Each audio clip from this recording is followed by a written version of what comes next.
Hey guys, if you really enjoy watching my videos and want me to post such type of content daily, then please like, subscribe, and share the channel. I love you so much. Please show love. I'm going to tell you a story, I said, my voice barely a whisper against the hum of the coffee shop. I looked at the person across from me, a kind stranger who had asked, "What brings you here?"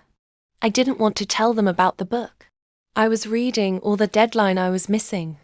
I wanted to tell them the truth, the story that had become the core of my being, the one I was still reeling from. My story isn't one of a single dramatic moment. It's a symphony, a slow-building orchestra of love and hope that crescendoed into a deafening, shattering crash. It begins, as all good stories do, with a boy. His name was Julian. The overture of a perfect life. I met Julian in a small, dusty bookstore on the west side of town. I was reaching for a copy of 100 Years of Solitude on a high shelf, my fingers just shy of the spine. He was there, a shadow behind me, a deep voice offering, "Need a hand?" When I turned, he was all long limbs and a messy cascade of dark hair, with eyes that held a twinkle of mischief and a warmth that instantly made me feel at ease. We spent the next 6 hours talking, the outside world fading into a soft blur. He was a musician, a quiet virtuoso with a guitar, who wrote songs about the sound of rain on a tin roof and the feeling of a first kiss. I was a painter, chasing the perfect shade of melancholy blue and the fleeting brilliance of a sunset. We were two creative souls, and from that first moment, we were in perfect harmony. Our life together was a masterpiece, a canvas we painted with meticulous care. Our apartment was a gallery of our shared tastes and passions. My unfinished canvases stood in one corner, his guitar collection in another. The scent of his morning coffee mingled with the turpentine from my art supplies. We would spend entire weekends lost in a world of our own making, listening to old records and talking about everything and nothing. We spoke in a language only we understood, a mix of inside jokes, half-finished sentences and unspoken glances. Our love felt like a secret, a profound, universal truth that we had stumbled upon all on our own. He wrote a song for me once, on a particularly rainy Tuesday. It was called Lena's Sky, and the lyrics spoke of the vibrant colors in my paintings, the way my eyes crinkled when I laughed, and how he saw the whole world reflected in my gaze. He played it for me in the dim light of our living room, his fingers dancing on the fretboard, and I felt as though I was listening to the sound of my own soul. It was in that moment, with the sound of his music filling the air, that I knew I had found my forever.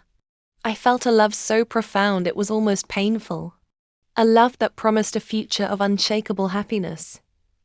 We talked about everything. We planned our future in painstaking detail. The house we would one day buy with a big, messy garden, the dogs we would adopt, the silly names we would give our children. Every dream I had, he not only supported but made his own. Every fear he gently eased. Our life wasn't just about Julian and Lena. It was about Julian and Lena, a single entity, an unbreachable fortress built on trust and devotion. I believed in us with a certainty that defied all logic. We were a promise, a covenant, an unbreakable bond forged in the fires of mutual admiration. An adoration. The discord of a fading melody. The first sign of the dissonance was so subtle, I almost missed it. It started with his phone. It had always been an extension of him, lying carelessly on the coffee table. A notification chime, a shared sound in our home. Then, it became a guarded secret. It was face down on the table, slipped into his pocket at the slightest provocation, and taken with him even to the bathroom. My heart would give a tiny, involuntary flinch every time I saw him quickly swipe away a notification. I tried to dismiss it, to tell myself it was a new game, a new app, but the pit in my stomach knew better. the melody of our days began to fall apart. His work, once a topic of shared excitement, became a vague, distant chore.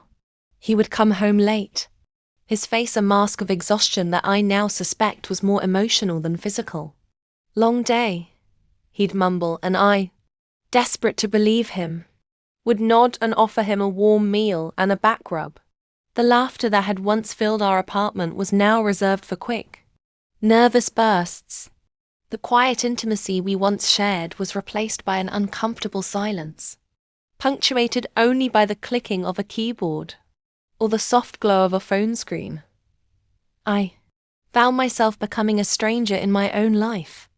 I began to overthink everything. Was I not beautiful enough? Was I too clingy? Had I become boring? I started dressing up for no reason, baking his favorite cookies, leaving little love notes on his pillow, all small, frantic attempts to lure him back to the man I knew. But he was a ghost, a half-present spectre, his body in our apartment, his mind somewhere else entirely. One rainy afternoon, the kind he used to write songs about, I found myself standing in his studio. The air was thick with the scent of old wood and the lingering memory of his music.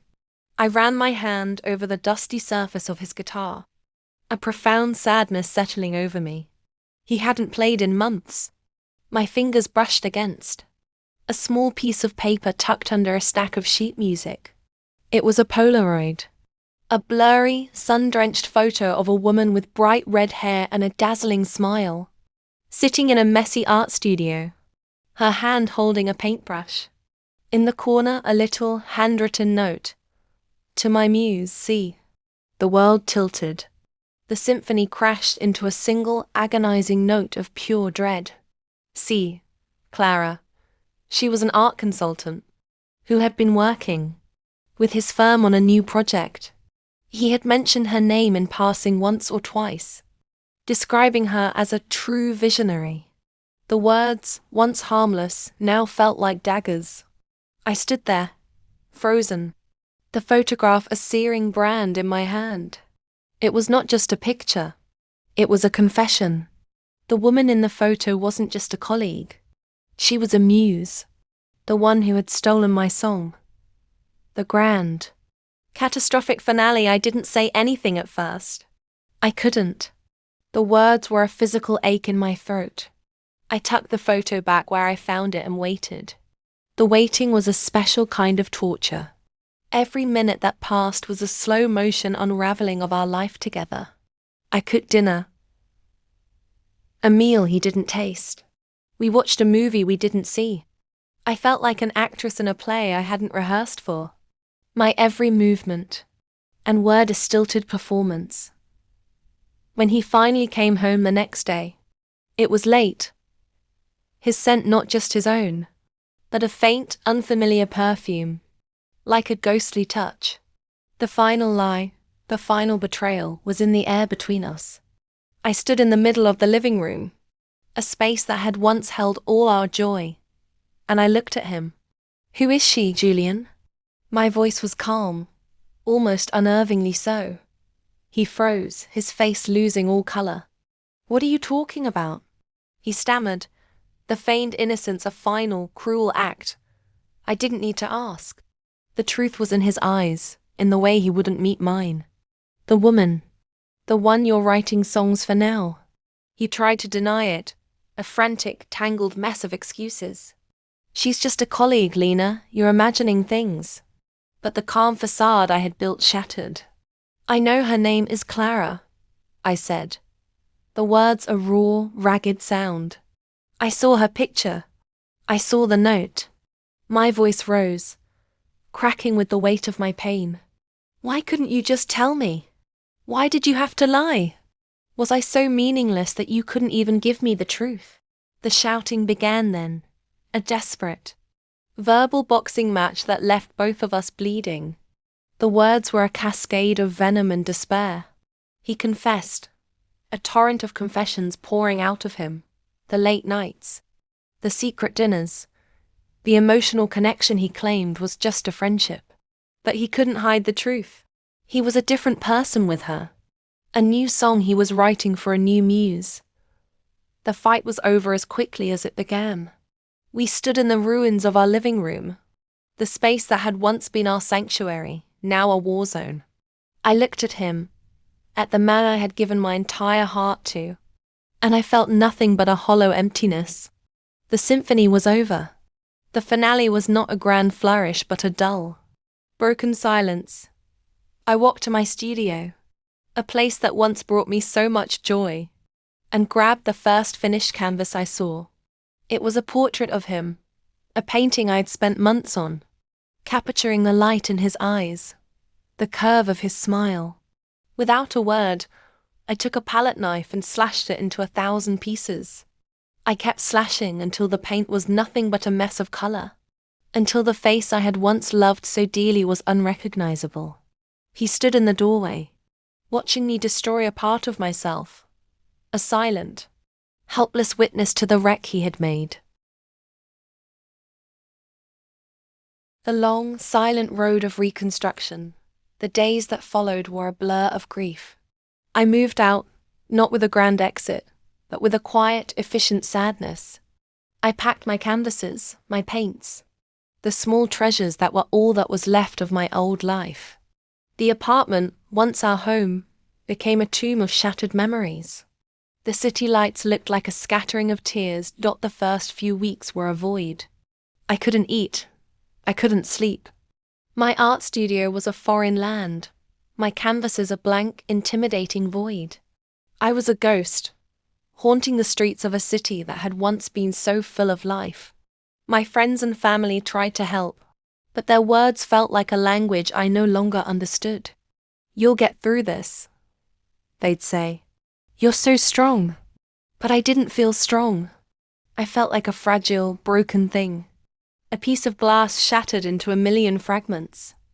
I spent countless nights staring at the ceiling, my mind a relentless projector, replaying every moment, every word, every lie. I tried to find the warning signs I had missed, the cracks I had failed to see. But the truth was, there were none. The love had been so real, the connection so profound, that I had never considered the possibility of a different ending. The healing was slow, a painstaking, day-by-day process. I began with the small things.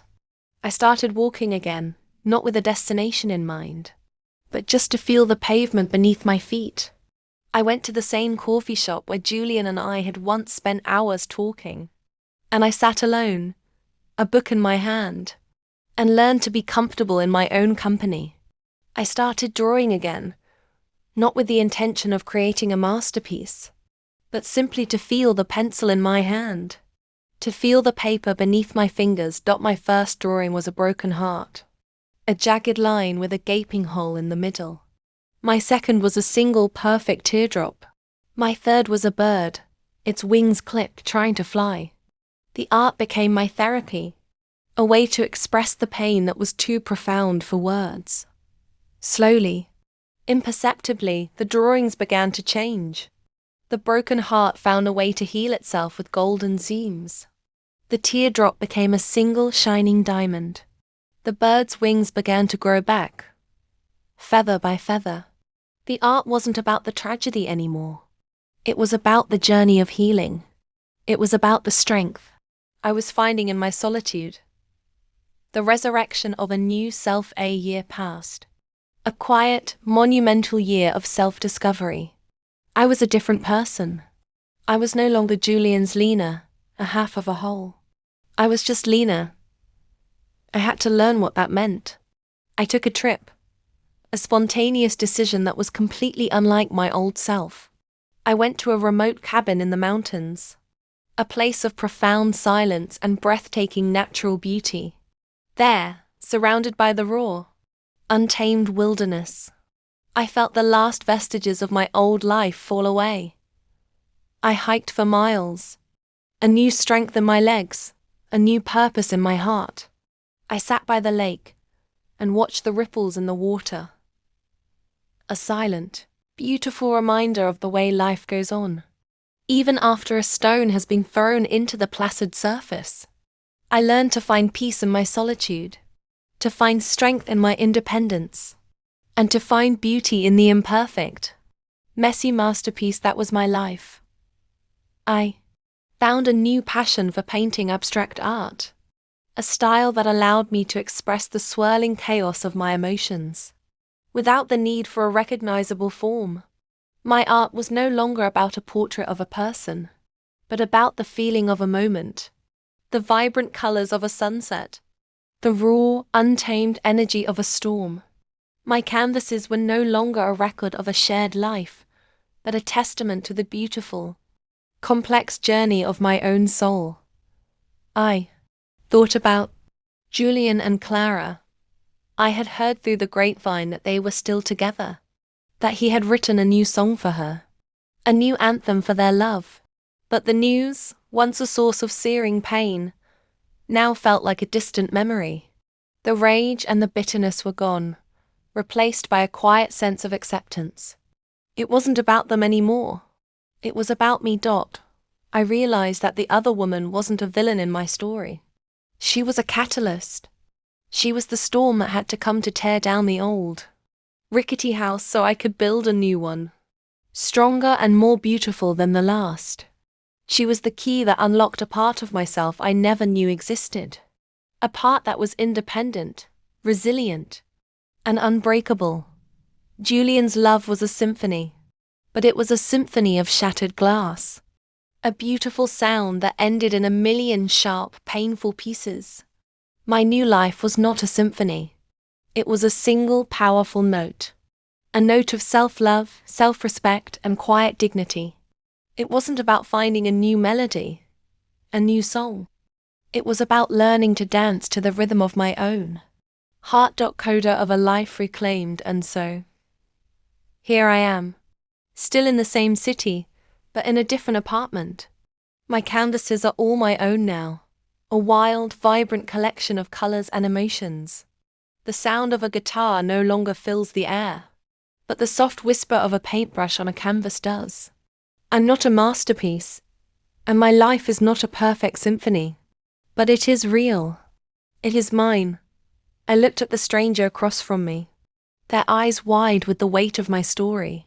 And that, I said, a soft, resolute smile on my face, is why I come here. Not to run away from my past, but to sit in the peace of my own present. I'm a painter, you see, and you can't create a new masterpiece until you've learned to love the beautiful, broken mess of your own life.